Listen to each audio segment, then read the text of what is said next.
All right, this is the Week 2 training tape. This week we're going to focus on mechanics and awareness. We're not going to see as many plays on judgment calls, although we'll see a few on the defense disconcerting acts in the middle of the tape. But what I want to do is focus on mechanics and reiterate what we looked at the clinic and understand why, because there's some good plays in here that are to show why we're asking you all to do certain things as far as mechanically, because there will be some plays that unfortunately illustrate where we are not in a correct mechanic position, and that's when or don't do things, basic things that are required, and end up there's consequences that happen and they're unfavorable to us. Okay, so there's 19 plays. We'll get through these pretty quickly. Okay, this first play, we have a false start, a snap infraction by the center, and you can see it right there. He moves the ball, doesn't get snapped, and the umpire throws the flag and jogs in. But what I want us to do, and if you take a look at the headlinesman at the top of the screen, he also throws the flag. You can see him kill the clock. But umpires, we also need to be throwing the flag and killing the clock, okay? Because we do not, the clock operators that we deal with in our games are not always officials. So they might not be looking at the headlinesman. Maybe they're looking at you as the umpire.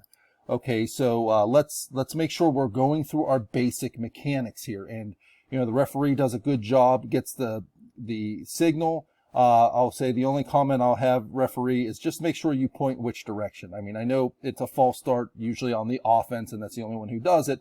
But let's just make sure that we just go through our mechanics in all these situations. So in this play, what I want us to do is keep an eye on the clock here. Right now it's 8:53 on a running clock, and let's see what happens here on this play. So look, we have encroachment by the defense, and what happens? We drop the flag and we give our preliminary, but does anyone kill the clock? That's the question I ask. So what I want you to do, let's watch this play again, and let's keep an eye on the clock. Encroachment jumps in at 8:47. We drop the flag, no one kills the clock, and look what's happening to the clock. It's continuing to tick down, and it's 21-0. We're not in the mercy rule, and the clock is still running. When we go back and we ask the clock operators to do exactly as we do on the field, these are the consequences that we have to understand. And this is why mechanically that I ask the line of scrimmage officials, throw the flag, blow the whistle, kill the clock, and run in with your preliminary signals, so we do not encounter these situations where the clock just continues to run. Now, the next question I have is, from my understanding, and somebody can correct me if I'm wrong, the field judge has the clock on the field. Hopefully, we reset this game clock to whenever it should have been. But if not, it doesn't matter as much in a game in this situation where in the end of the day it is a mercy rule game. But if we get into a situation where the clock is important, this is going to be a big mess for us if we don't clean this up as a crew. Okay? Next play. Again, 3:37 on the clock and it's running. Okay? The score is 35-0, but the quarter is number 2. Okay? If I'm not mistaken, we do not get into the mercy rule until the third quarter. Okay? So here we go. Drop punt. He's running. He gets tackled. All right? The play's over right at 3:31. Does anyone kill the clock? I don't see anyone on the field killing the clock. Okay? Let's take a look at what happens here. Drop ball. Hits the ground. Is anyone killing the clock? Look at the clock at the bottom left of the screen. It is still continuing to run. It's still running. And finally, the clock operator just decides to stop it at 3:21. Okay, here we are, 35-0. Doesn't matter. It's not a big deal. But this play is over with 3:32 on the clock. How many seconds do we lose?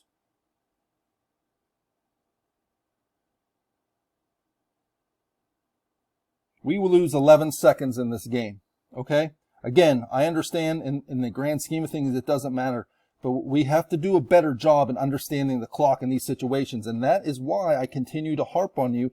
If we do our basic mechanics, stopping the clock when we should stop the clock, it will prevent us from getting into trouble or getting ourselves into situations like we've seen in these last two plays. So again, work on our basic mechanics and we'll get these plays correct. All right, next play is just more of a reminder. We have a pooch kick and we have a fair catch called at the 31 and we kill the clock. All right, does anybody kill the clock? Let's go back and look. Pooch kick, boom, caught right here. So I'm going to take a look at this official, and this official.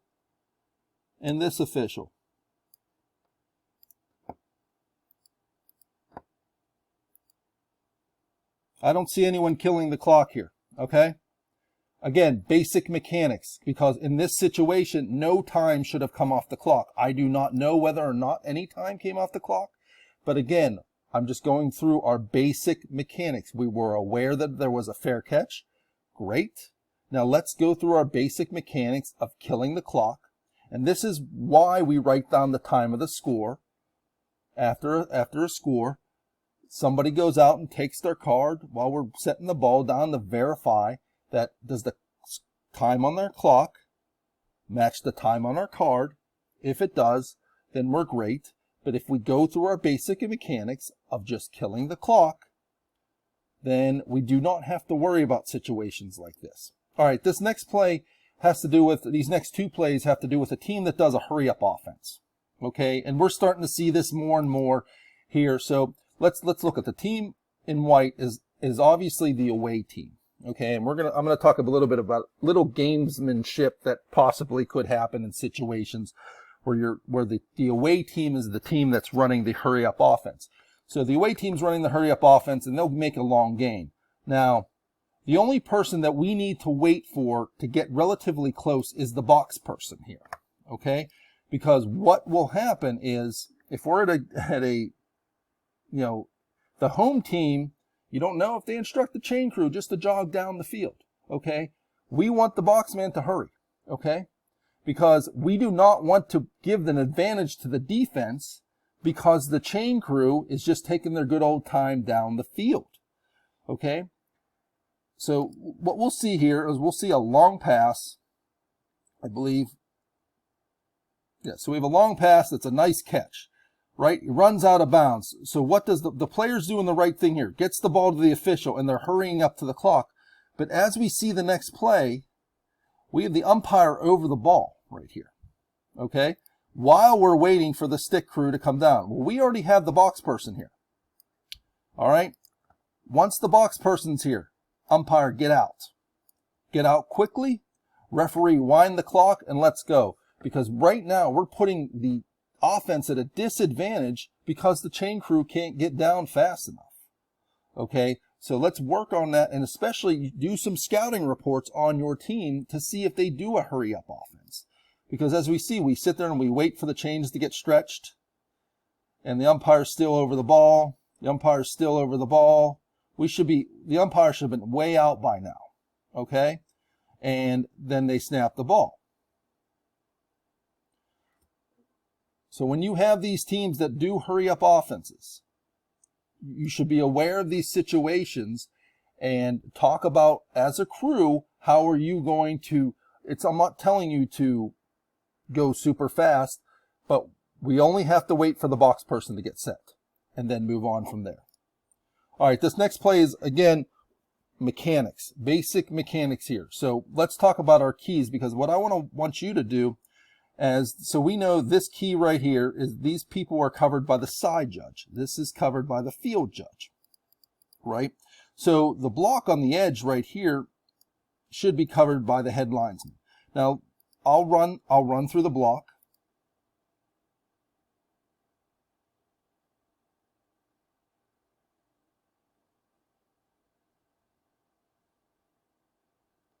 All right, you see that. All right. I don't know if the defender slips or he gets grabbed and just spun around or he's pushed, but we just have to have an opinion on that block. That's all I'm trying to say right here. We cannot take a play off and think, oh, it's a punt. I'm just going to sit there and I'm going to watch the ball snap and hopefully the punter kicks it so I can just take my break on this play. There's times when somebody on the edge, something happen. We should have an opinion on that. Next, our deep officials.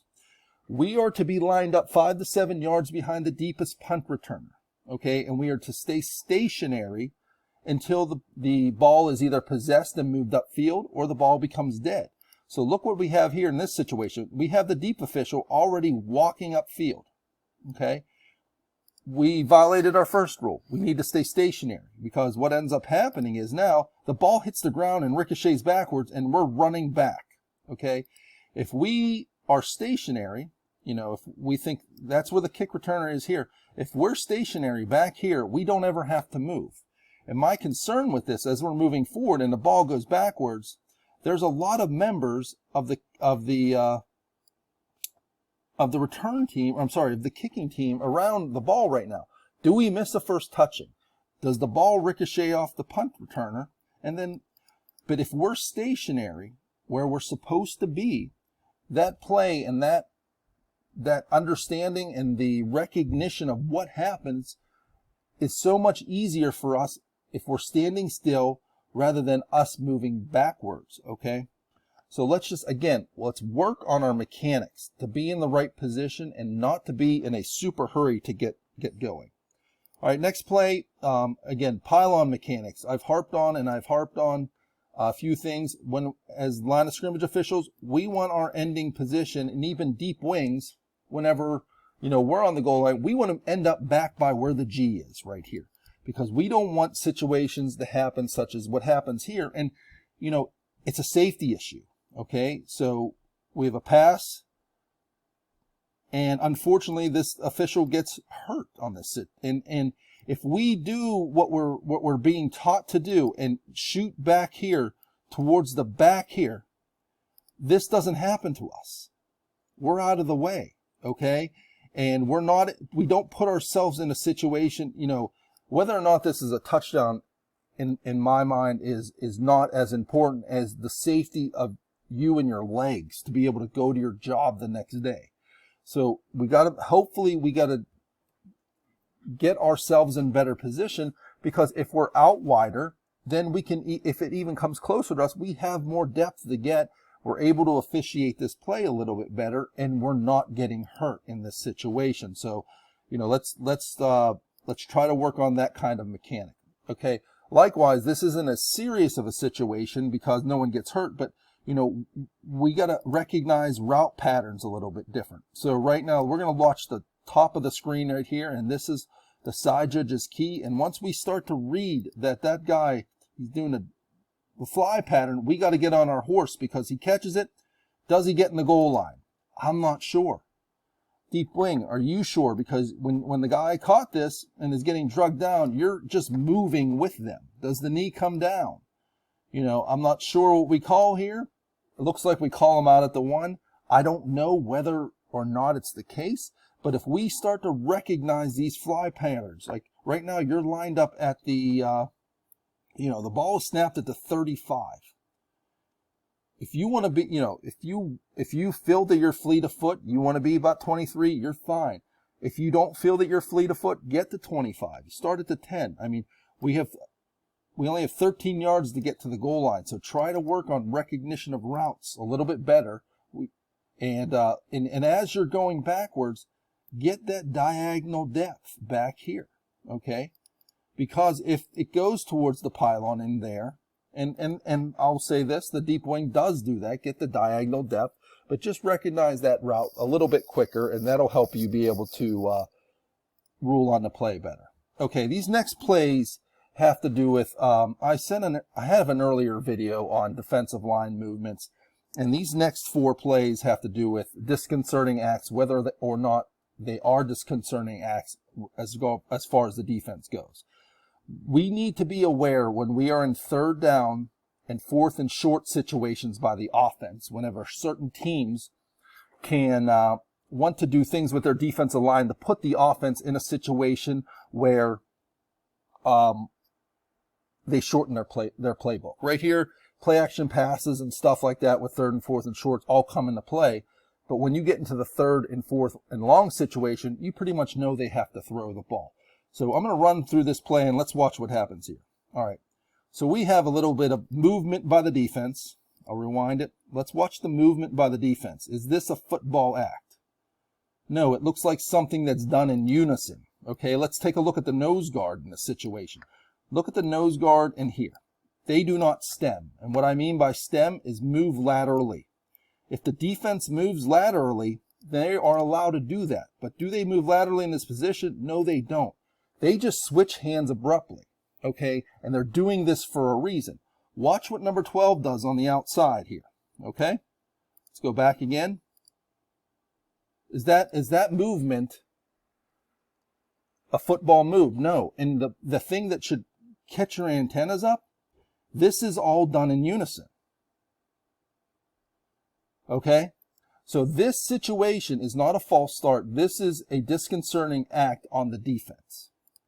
This next play, again, look at the situation. We are in 2nd and 1. Again, another situation. I can liken it to when we were kids and we played the game flinch. Okay? I try to make you flinch by faking throwing a punch at you. Let's look at the line here. They just switch arms. This player, this player, this player. They don't stem. They just switch their arms. I'm going to run it back again. Get down in their stance. Do they stem at all? No. They just switch arms to cause the offense to move. Another example of a disconcerting act on the defense. All right, this next play. All right, so we see this player and this player move laterally inwards. 100% legal. Nothing wrong with that. Okay, let's run it again. Nothing wrong with that. Okay, where we need to be aware of this. Umpires and line of scrimmage officials and referees, if you can help. And listen, I'm going to be the first one to admit these are very difficult plays to get. But if you start to put in your mind, oh, it's 3rd and short, it's 2nd and short, this could happen. Let's watch this play here. Okay, that movement by the left defensive end, 100% legal.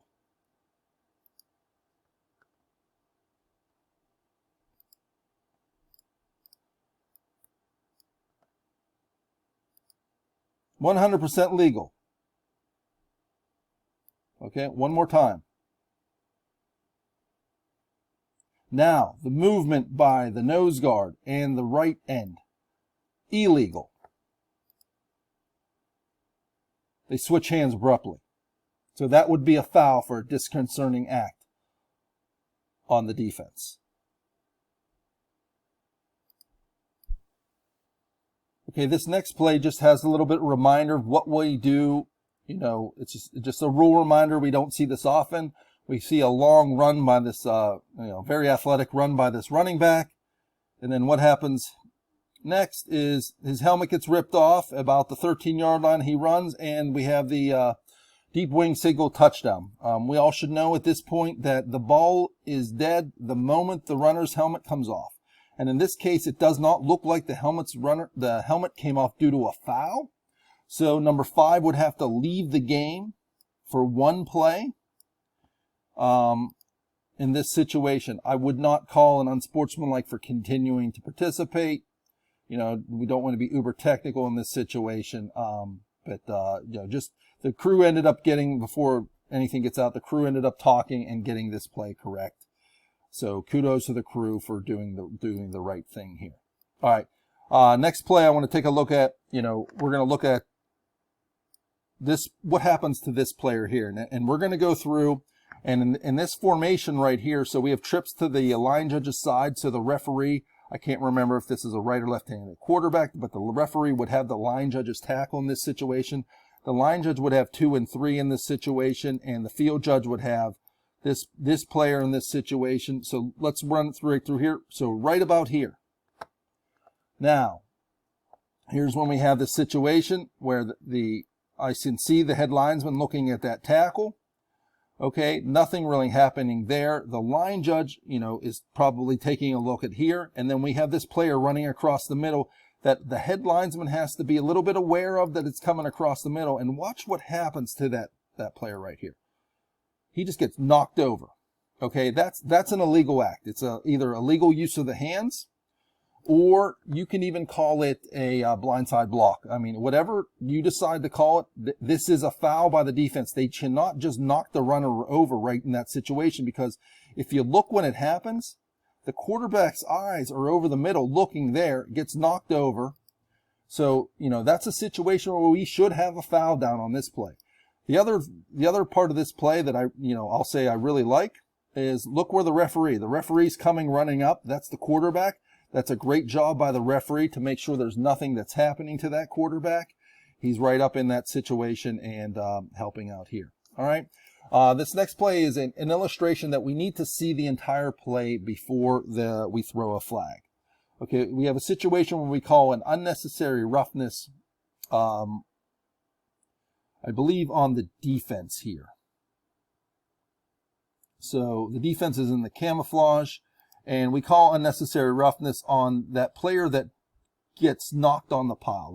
I'm sorry, I'll run the whole play through. So you could see that player just fall on the pile there, and we have a flag. But what we don't see is, if I'll go back a little forward, take a look at this number 51 on the offense, what he does to that defensive player. He shoves him on top of the pile, okay? So it was the offensive player who threw the defensive player onto the pile late.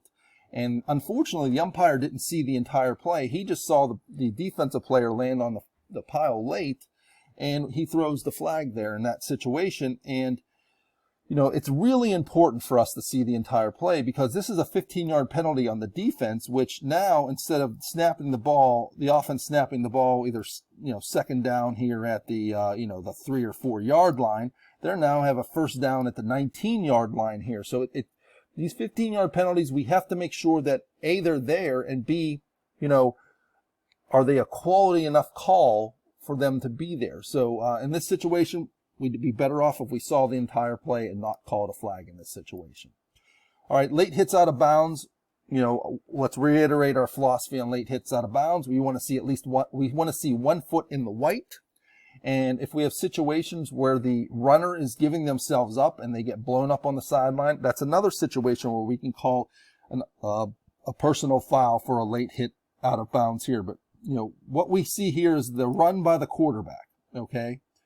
And he runs and he steps out of bounds and then gets knocked down. And we don't have a flag here by either the line judge or the field judge, okay? I'll run it back a little bit further.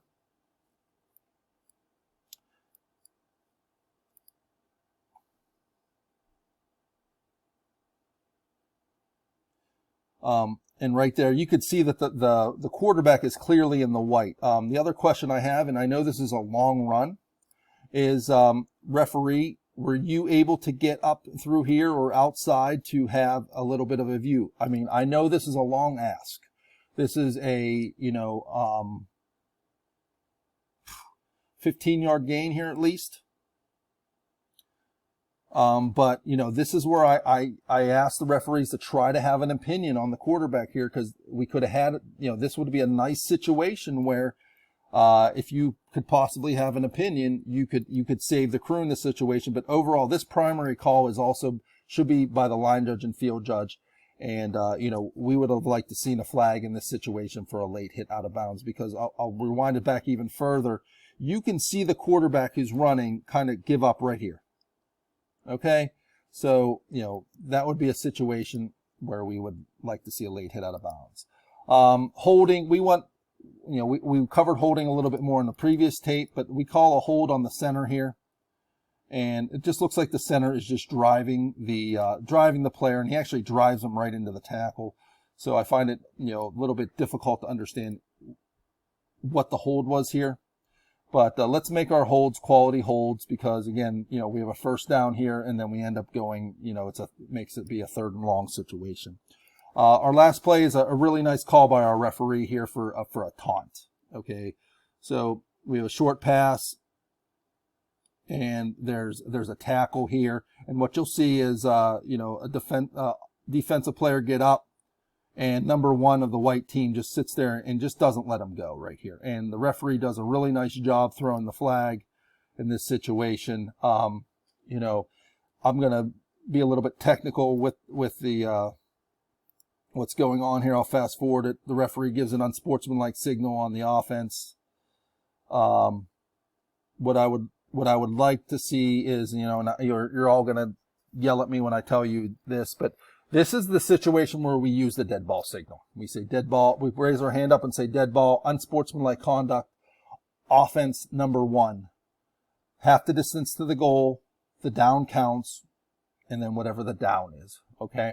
That is number one's first unsportsmanlike towards disqualification, okay? But anyways, I just want to, you know, this is great dead ball officiating by this referee. You know, I'll show you the taunt again. It's very clear that one is taunting, and this is something we want called, and it's again, a good call by the referee. All right, that's it for this week's training tape. I appreciate y'all. Keep sending me plays. It makes these a lot easier to put together, and we'll keep plugging for week 3. We're starting to get in conference play where the games and the teams get more heated. So let's turn up our focus. Let's go back to our basic mechanics, and let's work on some clock awareness with this week. Again, thanks to all of you who've subscribed, and you know, and any comments. Love to answer them in the comments section. So have a great week, and good luck.